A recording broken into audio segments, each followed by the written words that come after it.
Well, during my morning ritual, going through reading comments, looking at marketplace, looking at what cars are breaking, looking at what the market's doing, all that bullshit. So, random thought of the day. So, yesterday I kind of had an epiphany when I was reading. Actually, I was talking to somebody that said it's going to be great when Trump's back in office. 2024, going to fix everything. It's not a political deal. This is actually a video downing all of you, which is going to have some negative effects on the page, but oh well, who gives a fuck? Because I don't.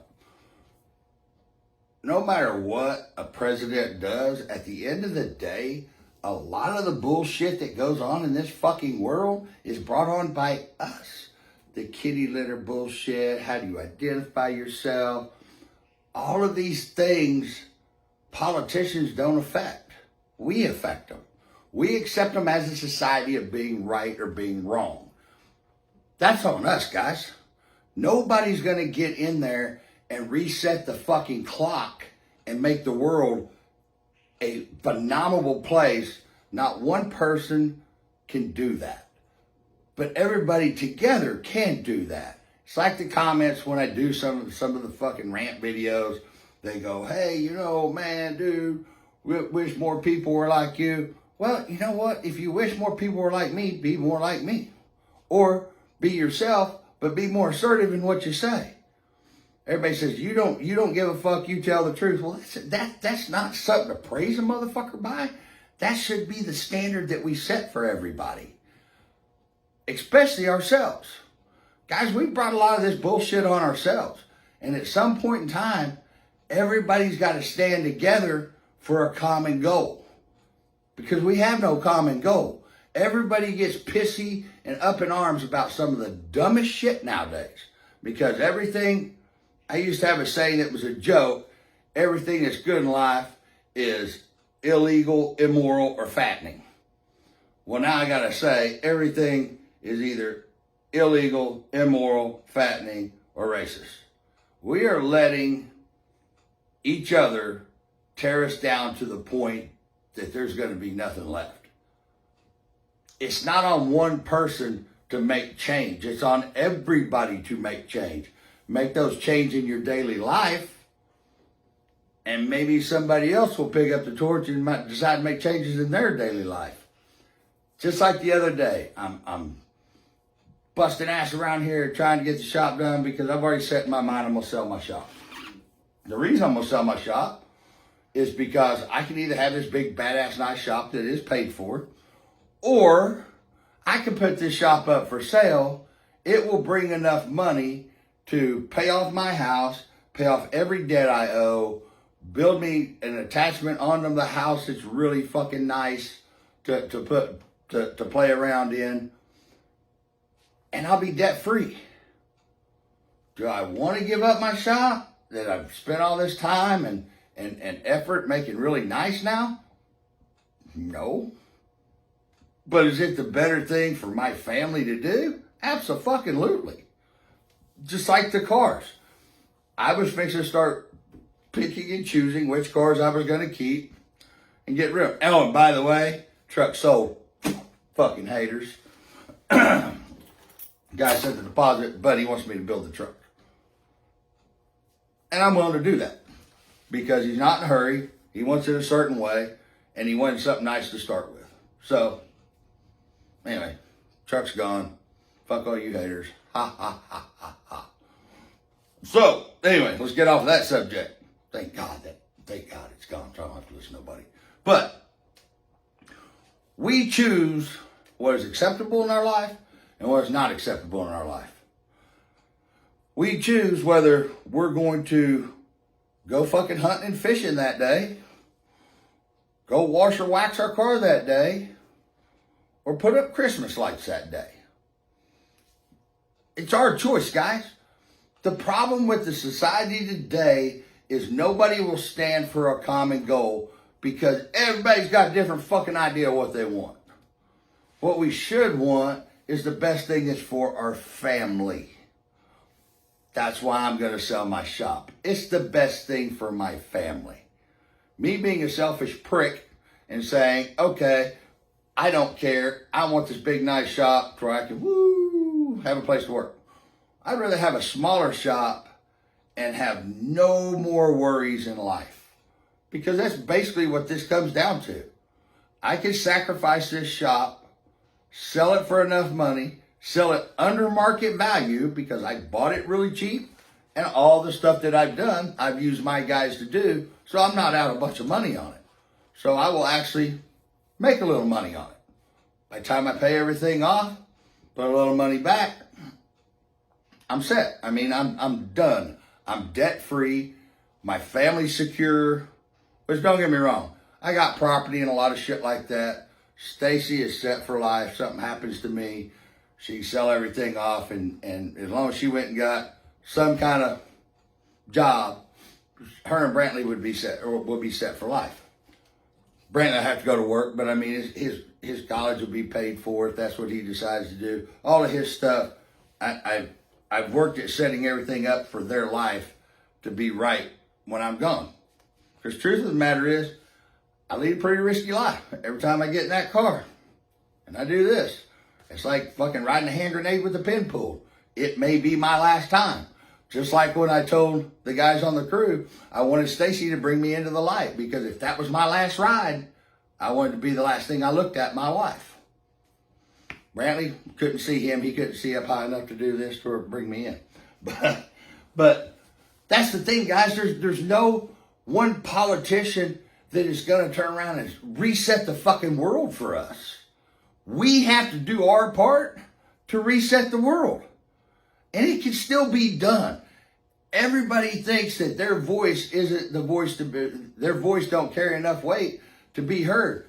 You know, that's bullshit. That's a weak ass fucking ploy to not have to step up and say anything. I don't know why everybody is so fucking sensitive these days. My God, if I had to go through life worrying about what somebody was going to say about me, I'd fucking be a little bitch cowered in the corner shaking. I'd never leave my house. That's not how we're supposed to live. We're supposed to set our morals and our standards and pass them on to our children. And our children can pass them on to their children. Every generation, of course, just going to get lost in the translation. I don't know if that's the right terminology, but they're gonna say, well, I didn't like the way my dad did that, so I'm going to do it a little different. Hey, that's change. There's nothing wrong with change. But, guys, start thinking about what you can do to better your life that's going to carry over to watching somebody else better their life. And my God, people, quit fucking hating on people that do well in life. I never in my life have sat there and went, fuck him. He don't fucking deserve that. I'll bet that's fucking nice. I've never done that. I don't give a fuck if you inherited your money, if you work like I do to get money. It doesn't matter. If you're doing well in life, hey, I'm fucking proud of you. I'm glad that you're doing well in life, because there's too many people in this world that want to hate on everybody else, but want to sit in their fucking lazy boy or my favorite comedian, Ron White, or sit in a beanbag chair naked eating Cheetos and bitch about everything. It's just like social media. Social media, I do this for my fans. But of course we got all the people, and I mean, it killed me the other day to block one of my subscribers. But he said shit that was fucking inappropriate on the fucking page. And inappropriate to me is saying anything fucking slamming my wife or what I do or other fans. That killed me. But nobody on this page is sacred. Not one of you are sacred. You come on here because you don't think I read the comments and make a comment, or somebody will comment to you, and then you comment back to them and start a string. Of course, that's how the videos grow big. That's how the page gets bigger, is controversy. But do it in a fucking positive way, or state your opinion without, I mean, I don't give a fuck what you think about me, but you don't fucking say something about my family. You don't say something that my mother is going to read, that reads every one of these, and then send me a text about who's talking shit on my page. My mother, believe it or not. So, nobody in this world, nobody owes you shit. Sam Corcus, the head guy of Pilgrim Studios and of all the Street Outlaw stuff, that is a saying that's right on his office wall. Nobody owes you shit. And that's true, guys. Nobody owes you shit. You got to get what you want in this world by actually getting off your fucking ass and doing something to earn it. But don't think if Trump comes back into office and Biden's out and this is that and this is that, it's not going to change shit, guys, to be honest with you. Think about it. There's negative change and positive change. No matter who the president is, you got all these other people. And how much power does the president really have? If you think about it. But I still have to wake up every day thinking that the people still run this world. And we do. No matter how you look at it, we are in control of our own fucking destiny to the greatest point that we possibly can be. Everybody needs to start getting together. Quit using social media as a place to hate and a place to fucking talk shit on everybody, and use it in a more positive way. Because basically, everybody that says these conspiracy theories about fucking the man, you want to fuck the man, the best way to fuck the man is have a voice, stand up for what you believe in, and find like-minded people to band together to have one voice. It's really not that fucking hard. Look at the Boston Tea Party. I mean, let's go back in history and look at the things that have happened in history that have changed things in the world. It was never one person. Never was it one person. To affect change takes a like-minded group of people. And that's the cool thing about my page. Other than the trolls when the videos, when you guys share the videos, and don't get me wrong, I love it when you share the videos because it makes the page grow. Just like the guy that said, I came on your page for the first time the other day. I've been binge watching all your videos for 3 days. I said, well, fuck hey, dude. Woo! I'm like Netflix. But that was a good feeling that somebody came on there. Now, I got probably, for every video that goes really big, we get 50, 60 new people, 100 new people, 200 new people, and 30% of them are fucking trolling pieces of shit that I just go on there and fucking block them. Because if you don't have your face on your profile, if you don't have on your profile, you don't have your picture nowhere, then you are a chicken shit little bitch that just goes on there to run your mouth. Otherwise, you post your picture up there. But the reason you don't is because you're scared one day you're going to run into Reaper fucking face to face and I'm going to slap the fucking taste out of your mouth. That's why. So if you have a fake profile page, pretty much you're going to get blocked no matter what you say, unless it's something just really fucking great and positive. But if I even remotely think that you're being a smart mouth or a troll, I'm going to block you on the page. We got 342,989 followers on this page that follow the videos, what I do. Those are my fucking fans. 75% of them are. Well, maybe it's 50-50. I don't know. But there's probably just as many people that follow my page to hate on me that follow my page to know what I'm doing. Frank Johnson, Jason Ritter, and the guys don't get mad if I don't mention your name, but these are guys that, Derek Peel, these guys, and I met a girl yesterday at Lowe's. It was a great, this is when the page and the bullshit's worthwhile. I'm standing at Lowe's returning some paint that was bullshit, and I'm talking to the store manager. He's refunding my money, plus took me back there and gave me another 5 gallons of another brand of paint to try. I'm going to go give him feedback on that today before we leave for PRI. But there's this girl standing back there, this woman standing back there that's smiling the whole time. And I thought, damn, that girl's happy to be here. She's just happy in life. And when we got done, she goes, hi, Reaper. I follow everything you do. I've loved you from the beginning. and she follows the page. Rosa, here's your shout out. I don't remember if she said Rosa or Rose, but it was ROSE something. Thank you for following the page. And I told her, message the page, and I'll have Stacy send you a t-shirt. Because that was a fan that's followed me from day one on the show, follows the page, knows the videos. She knew that paint was going to redo the shop.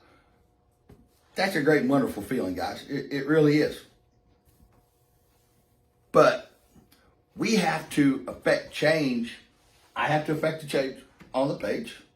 You guys affect change on the page. But you also affect change in our daily lives. There's nobody going to go out, and there's not going to be no magical fix, a magical cure to fix all the shit that's fucked up in this world. But you know, if everybody banded together, kind of figured out somewhere to meet in the fucking middle, there's got to be a way that things could change for the positive, but it's not going to be one person to do it. It's going to be everybody getting together. We are a super weak nation right now. And that is a crying shame for all the people that's fought in wars and gave their life for our freedom, for some of the shit that's going on right now that we're letting go on right now. It's a shame. It really is. I live my life every day the same way that I talk on these videos. I don't change when I'm doing a video. I don't change when that TV camera's on. I don't change when I'm around I still cut. I try to slow my cursing down and try to hold my tongue when I'm around a bunch of women. But I don't care if it's the pastor of the fucking church. If a fuck slides out, I'm not going to apologize for it because that's me. That's who I am. I say fuck a lot. And I like anyway. I don't apologize for what I do. If I screw up and cuss around a kid, oh, I will definitely apologize every time. I feel bad about that. When I cuss around my kid, don't bother me because Brantley's never uttered a cuss word and he never will because I raised him the way I was raised. You do as I say, not as I do. So guys, don't think that the 2024 election is going to bring on all these wonderful changes and everything's going to change. The only way shit's going to change is if the people of this great country we live in stand together, try to meet some common fucking ground, and use some common sense and affect the change. Or get rid of all the politicians and start over. My random thought of the day, guys.